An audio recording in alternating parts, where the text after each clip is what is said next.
Education world 1.0 में आपका स्वागत है। तो आज का जो टॉपिक है वो इंडियन हिस्ट्री से रिलेटेड कुछ क्वेश्चंस हैं। लगभग टॉप 50 क्वेश्चन है जो कि आपके कॉम्पिटिटिव एग्जाम में आए हुए हैं, आगे आने की संभावना है। तो आप इस वीडियो के अच्छे से देखेंगे और पॉज करके क्वेश्चन को पढ़ेंगे और उसको सॉल्व करने की कोशिश करेंगे। तो आइए स्टार्ट करते हैं। फर्स्ट क्वेश्चन से, भारत के संविधान के परिप्रेक्ष्य में दिए गए कथनों में से असंगत कथन को चिन्हित करें। मतलब जो पहला क्वेश्चन है इसमें आपको गलत एक छांटना है। तो ये रेलवे ग्रुप डी एग्जाम में आया हुआ क्वेश्चन है, तो इसका ऑप्शन जो हो जाएगा वो ऑप्शन नंबर डी हो जाएगा। सेकंड क्वेश्चन है, भारत एक संप्रभु गणराज्य कब बना? तो इसका ऑप्शन नंबर सी हो जाएगा, सी यानी कि 26 जनवरी 1955 में। थर्ड क्वेश्चन आते हैं, भारत के अंतिम गवर्नर जनरल कौन थे? तो इसका ऑप्शन नंबर ए हो जाएगा, चक्रवर्ती राजगोपालाचारी। फोर्थ क्वेश्चन है, भारतीय पुरातत्व पर्यवेक्षण का गठन किसने किया था? तो इसका ऑप्शन नंबर ए हो जाएगा, अलेक्जेंडर कनिंघम ने किया था। आज़ादी के बाद भी कौन भारत का गवर्नर जनरल बना रहा था? तो इसका ऑप्शन नंबर ए हो जाएगा, लुइस माउंटबेटन या लॉर्ड माउंटबेटन के नाम से जिन्हें जाना जाता है। अगला क्वेश्चन, निम्नलिखित में से भारत के सिविल सेवा जनक किसे माना जाता है? इसका ऑप्शन नंबर ए हो जाएगा, लॉर्ड कॉर्नवालिस। क्वेश्चन नंबर 7 में आते हैं, डॉक्ट्रिन ऑफ लैप्स यानी राज हड़प की नीति किसने बनाई थी? तो ये हो जाएगा option number C, Lord Dalhousie ने। तो आप 7 में बताएंगे सबसे पहले कौन सा ऐसा राज था जो डॉक्ट्राइन ऑफ लैप्स के अंतर्गत आता है, कमेंट में ज़रूर बताइएगा। ये ऑप्शन नंबर 8 में, क्वेश्चन नंबर 8 में आते हैं, भारतीय संविधान के अस्तित्व में आने से पहले भारत का आखिरी गवर्नर जनरल कौन था? इसका ऑप्शन नंबर ए हो जाएगा, चक्रवर्ती राजगोपालाचारी। स्वतंत्र भारत के गवर्नर जनरल कौन थे? इसका ऑप्शन नंबर हो जाएगा B, Lord Mountbatten. Question number 10 में आते हैं, बंगाल सती विनियमन 1829 भारत के किस गवर्नर जनरल द्वारा लाया गया था? Option number B, Lord William Bentinck द्वारा, यानी इसको सती प्रथा बोलते हैं तीन। ऑप्शन अब 11, क्वेश्चन नंबर 11 में आते हैं, किस गवर्नर जनरल के समय भारत का स्वतंत्रता संघर्ष सिपाही विद्रोह हुआ था? कौन सा गवर्नर जनरल था? तो ऑप्शन नंबर डी हो जाएगा इसमें, लॉर्ड कैनिंग। क्वेश्चन नंबर 12 में आते हैं, भारत के गवर्नर जनरल के रूप में लुइस माउंटबेटन की जगह किसने ली थी? ऑप्शन नंबर डी, चक्रवर्ती राजगोपालाचारी। क्वेश्चन नंबर 13 में आते हैं, पहला हिंदी अखबार 30 मई 1826 को शुरू किया गया था। यह दिन हिंदी पत्रकारिता दिवस के रूप में मनाया जाता है। इस अखबार का नाम क्या था? Option number C, Udant Martand. Question number 14 में आते हैं, स्वतंत्रता संग्राम में मदद करने के लिए लोकमान्य तिलक द्वारा कौन सा अखबार शुरू किया गया था? ऑप्शन नंबर ए, केसरी। ऑप्शन अब क्वेश्चन 15 में आते हैं, किसे फादर ऑफ इंडिया सर्विसेज कहा जाता है? Option number D, Sardar Vallabh भाई पटेल। भारतीय स्वतंत्रता के दौरान समाचार पत्र यंग इंडिया को किसके द्वारा प्रकाशित किया गया था? ऑप्शन नंबर सी, महात्मा गांधी। क्वेश्चन नंबर 17 में आते हैं, महात्मा गांधी को दक्षिण अफ्रीका में एम्बुलेंस सेवाओं में उनके योगदान के लिए अंग्रेजों के केसरी हिंद पदक से किसने सम्मानित किया था? ऑप्शन नंबर सी।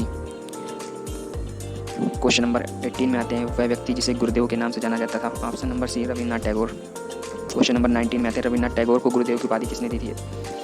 ऑप्शन नंबर ए, महात्मा गांधी। गांधी जी को ब्रिटिश ने कौन सी उपाधि प्रदान की थी जो उनके द्वारा त्याग दी गई थी? Option number D, Kesari Hind. Bharat की आज़ादी की लड़ाई के दौरान करो या मरो का नारा किसने दिया? ऑप्शन नंबर सी, महात्मा गांधी। क्वेश्चन नंबर 22, किसने कहा था तुम मुझे खून दो मैं तुम्हें आज़ादी दूंगा? Option number D, Subhash Chandra Bose. Question number 23, ऐसे जियो जैसे कि यह आपका आखिरी दिन है, ऐसे सीखो कि यह हमेशा जीवित रहेंगे, यह शब्द किसके द्वारा कहे गए थे? Option number A, Mahatma Gandhi. Question number 24, Bismarck of India किसे कहा जाता है? ऑप्शन नंबर बी, वल्लभ भाई पटेल। क्वेश्चन नंबर 25, सहिष्णुता के अभ्यास में उसका दुश्मन ही उसका सबसे अच्छा शिक्षक होता है, यह शब्द किसके द्वारा कहे गए थे? Option number D, Dalai Lama.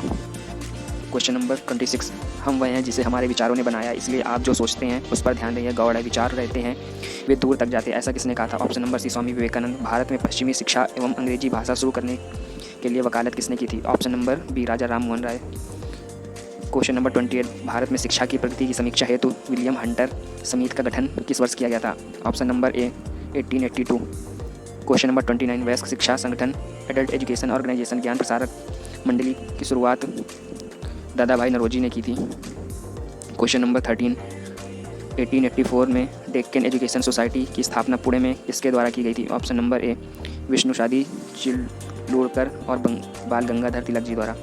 उस वास्तुकार का नाम बताइए जिसने नई दिल्ली को डिजाइन किया था? Option number B, sir Edwin Lutyens. Delhi में संसद भवन का निर्माण किस अवधि के दौरान किया गया था? ऑप्शन नंबर सी, 1921 से 1927 के बीच में। जीरो माइल स्टोन को ब्रिटिश द्वारा स्थापित किया गया था, जो इस बिंदु का प्रयोग सभी दूरियों को मापने के लिए करते थे, यह कहाँ है? Option number C, Nagpur.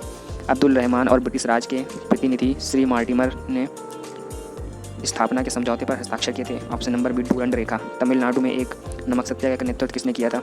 Option number ए, चक्रवर्ती राजगोपालाचारी। निम्नलिखित शहरों में से किसे प्राचीन भारत में डेसिन गनाडू कहा जाता है? Option number A, Kollam. Chilianwala युद्ध कब लड़ा गया था? Option number C, 1849। Question number 38, निम्नलिखित में से कौन सा विद्रोह ब्रिटिश शासकों द्वारा लगाए गए प्रतिबंधों के विरुद्ध नहीं था? ऑप्शन नंबर डी, नक्सलबाड़ी विद्रोह। क्वेश्चन नंबर 39, आत्मसम्मान का अभियान एक ऐसा अभियान है जिसका लक्ष्य ऐसा समाज निर्मित करता है जहाँ पिछड़ी जातियों को भी समान मानव अधिकार प्राप्त हो। इसकी शुरुआत किसने की थी? Option number B EV Ramasamy द्वारा। 1866 में ईस्ट इंडिया संघ की स्थापना किसने की थी? ऑप्शन नंबर ए दादा भाई नौरोजी। निम्नलिखित में से कौन से वर्ष भारत पाक युद्ध नहीं हुआ था? Option number B 1962। आप कमेंट करके बताएंगे कि 1962 में भारत और किस देश के बीच में युद्ध हुआ था। क्वेश्चन नंबर 42, भारत की स्वतंत्रता के तुरंत बाद गोवा ऑप्शन नंबर बी पुर्तगाली राज्य था। 1971 से पहले भारत पाकिस्तान युद्ध किस वर्ष हुआ था? Option number B 1965। Charles Wilkins का भगवद गीता का अंग्रेजी संस्करण पहले किस वर्ष में प्रकाशित किया गया था? Option number C 1785। निम्नलिखित में से कौन सा एक इस समूह से संबंधित नहीं है? Option number C Gateway of India. किस भारत पाक युद्ध के तुरंत बाद ताशकंद घोषणा हुई थी? Option number B 1965। बांग्लादेश को किस देश से स्वतंत्रता मिली? Option number C Pakistan. पहला एंग्लो बर्मा युद्ध कब हुआ था? ऑप्शन नंबर सी 1824 से 1826 के बीच में। कौन से साल बांग्लादेश एक स्वतंत्र संसदीय लोकतंत्र बना? Option number B 1972। Bharat Pakistan Kargil का युद्ध का कोड नाम क्या था? Option number B operation Vijay. तो ये थे आपके टॉप 50 क्वेश्चन। अगर आपको वीडियो अच्छा लगा तो लाइक शेयर एंड सब्सक्राइब करें और अगला वीडियो आने तक इंतजार करें। धन्यवाद।